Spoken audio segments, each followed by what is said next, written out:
Friday, November 2040, Jessica Padet woke up that morning, got her kids sorted. They were fed and out the door. Then she headed to work. She worked at the Duck Goose Child Care Center on Canal Street in Northampton, Pennsylvania. And she wasn't there just because it paid the bills. She was there because she genuinely loved it. She had been taking class in early childhood education at Lehigh County Community College. She cared deeply about kids and about what happens to them in those early years. The people she worked with could see it. The children could feel it. Kids always can, even when they can't explain why. That morning was the normal one. Jessica got on with her work, with the children, keep the day moving. At some point, she sent a quick message on Facebook to her sister, Christy Davis, who was about to have a baby any day now. "I want to see my niece being born," Jessica wrote. She really meant it. She had been so excited about it. Around lunchtime, she took her break. The fax machine at the center had stopped working that day. Not a big deal. Just one of those small annoying things. But Jessica had some paperwork she needed to send out. She knew where there was working fax machine nearby. The mom and stepdad house, just about a mile away at 451 Covered Bridge Road in Allen Township. She had worked there before at stepdad fencing business called Distinctive Fence. She ran from that same property. She knew that house like that back of her hands. She had been going there for years. She rang her husband at around 1 o'clock and told him where she was going. She said she would be back at work soon. That was the last time they ever spoke. Jessica got into her white Subaru Outback and drove over her mom's house. Mom, Lily Bittner, was always Florida at the time. The house was quiet. Her stepdad, Gregory Graph, was home. Jessica Padet walked in through the door to use fax machine. She never came out alive.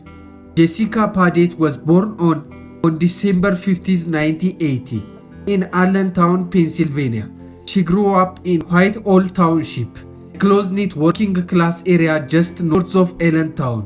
Jessica finished school at Whitehall High School in 1998, and Whitehall never really left her. She built her life there. Her family was there. That was home. Everyone knew Jessica said the same thing about her without even having to think about it.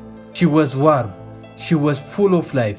She was the kind of person who actually noticed someone around her was struggling. And she said nothing. She showed up for people.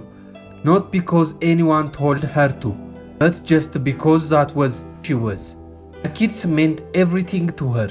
She had 3 of them at home. Her daughter Jaden and her 2 sons, Colton and Layson. When Jessica was with her children, she was really with them, fully present, not distracted, not half thinking about something else, just fully there. Her kids played softball and baseball, and Jessica wasn't just the mom who turned up to the game.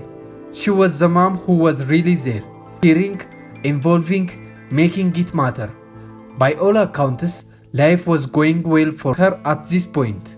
She and Michelle had been together for 8 years.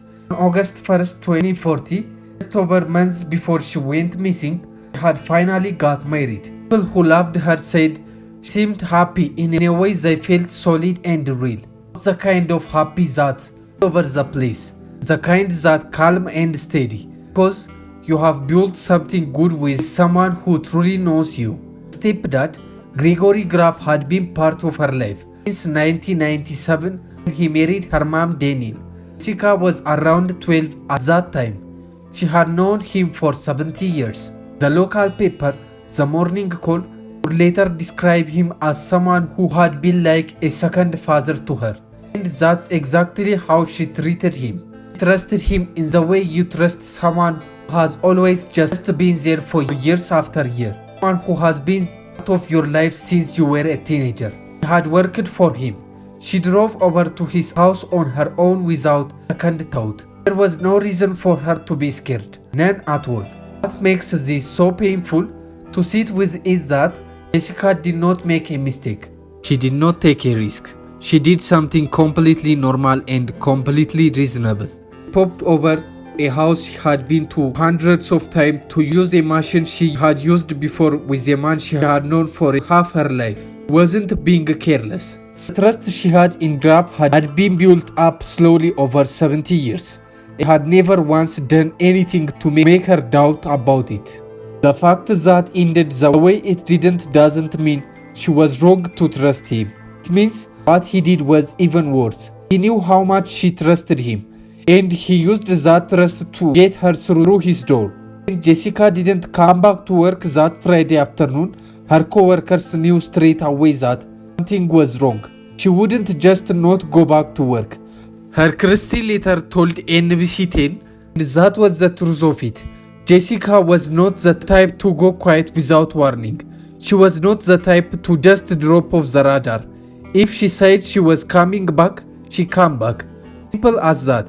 By that evening, a missing person report had been filed. Pennsylvania State Police took over. In a few hours, investigators found Jessica with Subaru Outback sitting in the car park of nearby Dollar General store, about a mile from her mom's house, roughly a mile from where she had said she was going. The engine was off. The phone was inside the car. All her belongings were still in it. No sign of a fight, no damage, nothing that explained how it got there. Just her car sitting in a car park. She had no reason to be in with phone still on the seat. Jessica never left her phone in the car. She would never do that on purpose. So, how did it end up there?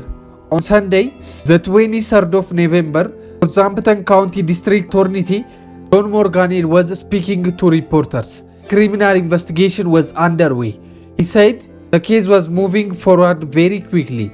When reporters asked if there were any suspects, he wouldn't say directly, but he did say this: "We believe she didn't make it to the home."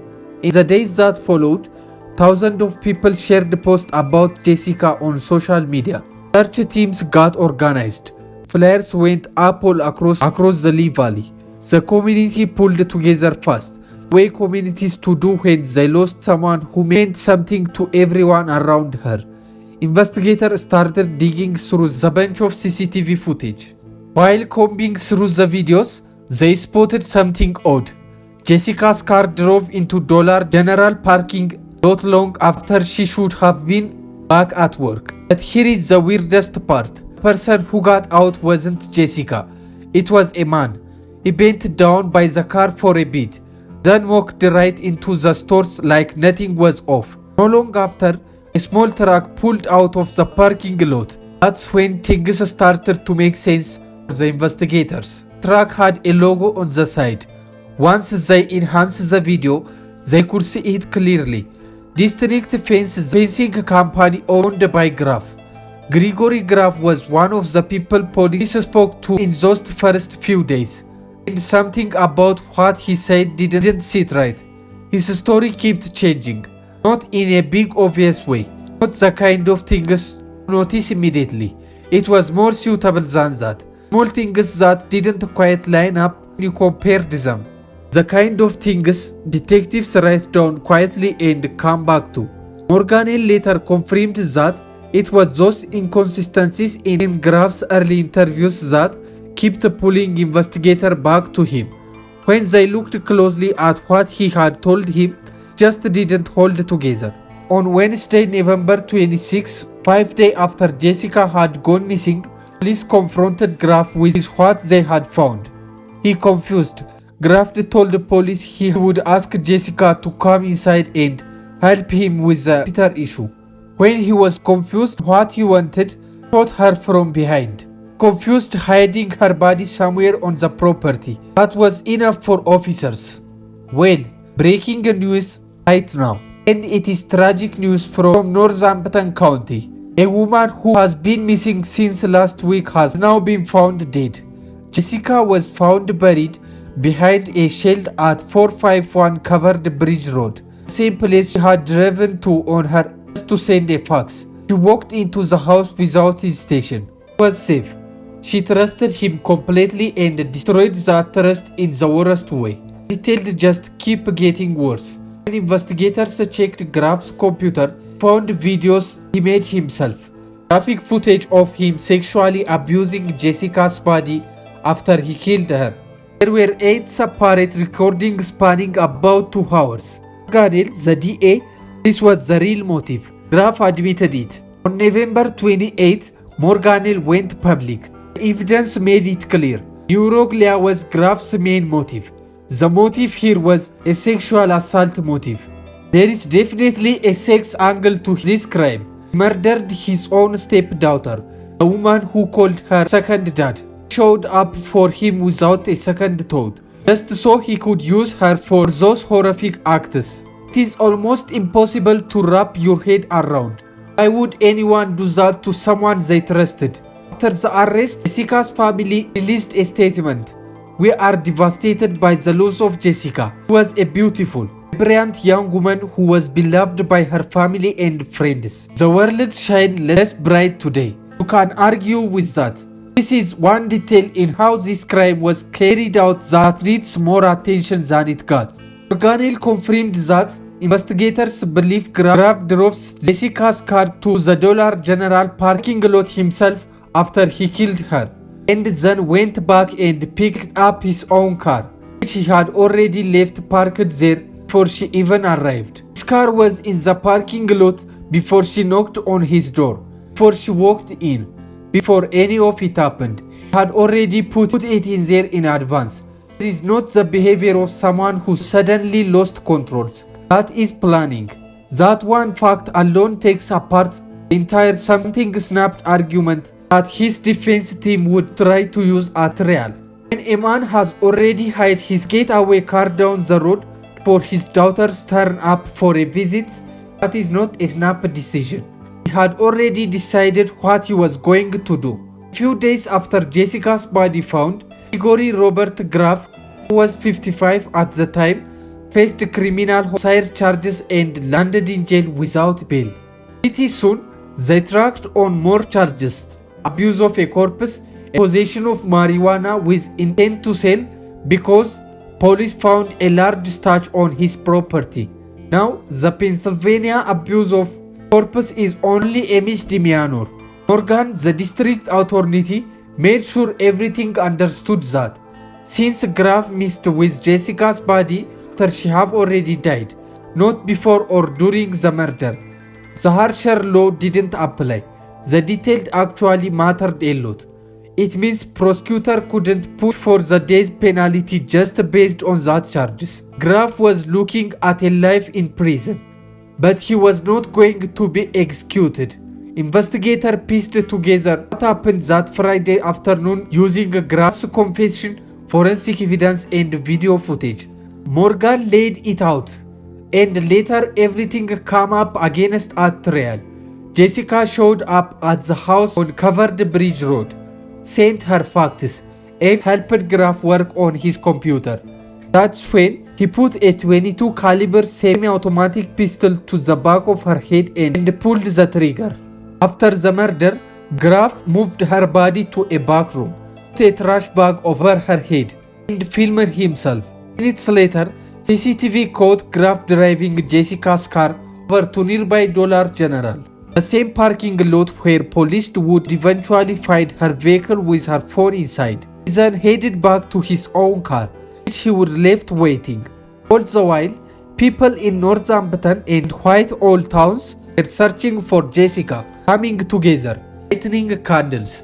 And then the news broke. She would be found at her stepfather's place. She had gone alone. He would be waiting. The realization hit everyone in the Lehigh Valley. No one could unlearn it. Jessica's husband Michael, her brother Jeremy, and almost 20 other witnesses came to the court when the prosecution called. The people who loved Jessica the most sat through every agonizing detail of what Graph had done. Gregory Robert Graph's trial started in Northampton County in November 2015, almost a year after Jessica vanished. Defense lawyer Jack Mahon went for unusual tactic. Right for the start, he admitted Graph had killed Jessica and abused her body. He didn't try to hide anything. His argument Graph hadn't planned it. Something snapped. Mahon told the jury it was premeditated. He said it was an impulsive act by a guy who'd never been in trouble before. District Attorney Morgan and Assistant DA Patricia weren't having it. Their case was this was planned, plain and simple. And honestly, the car Graph parked at Dollar General before Jessica even got there said more than any witnesses could.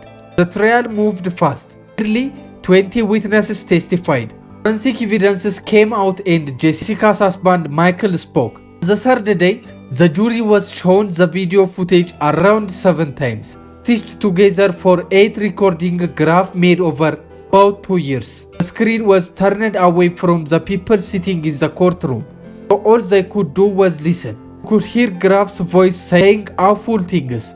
One juror got visibly upset. The defense didn't call single witnesses. The trial ended, the jury went off to deliberate. The foreman talked to the reporters later. He said he asked for a show of hands on both charges, and all 12 jurors raised their hands at the same time. The whole process, 12 people, 2 counts, life without parole, took only 6 minutes. The paper took longer than the actual vote. In my opinion, he had nothing to thank me for. Holub said after Jessica's brother Jeremy mouthed the words, "Thank you," across the courtroom. We did what the law required us to do, and there was absolutely no question about it. That really says it all. This trial was never really about whether the Graph was guilty. It was about what level of guilty appealed. And the 12 people who had sat through 4 days of evidences had absolutely no doubt about the answer. It took them 6 minutes. The defense lawyer himself later said he saw no real grounds for an appeal. This was not a close call. It was a case that always had one ending. It just took a year to get there. On November 30, 2050, Gregory Robert Graph, 54 years old, was found guilty of first-degree murder and abuse of corpus. President Judge Stephen Barrett sentenced him on the spot. Life in prison without no chance of parole, plus an extra 1 to 2 years for the abuse of corpus change. He showed no real reaction when the sentence was read out. Mahon, speaking to reporters afterward, said he had no argument with what the jury decided. His simple decision. Said it was based on the law, and if they followed the law, it was hard to not come up with that verdict. Outside the courtroom, Jessica's family said very little publicly. They didn't need to. After the criminal trial, GoFundMe was created for financial support for Jessica's 3 children, Aiden, Cloton, and Lezon. Graph's assets then became a separate legal matter, appearing by video from his prison cell. Graph refused to agree divorce terms that would have ended the financial dispute with Jessica's mama, the woman who had been in Florida the day her own husband murdered her daughter. The whole thing dragged into civil court. Gregory Graph is going to die in a Pennsylvania prison. That is the only future he has lived. But what is much harder to put into words that no court case and no sentence can ever really cover is the full shape of what was lost. Aiden, Colton, Lezon, 3 kids who had to grow up without their mom. If you found this case fascinating, please leave a comment, subscribe, and leaving a like helps more than you would think. Thank you for watching, and we will see you on the next case.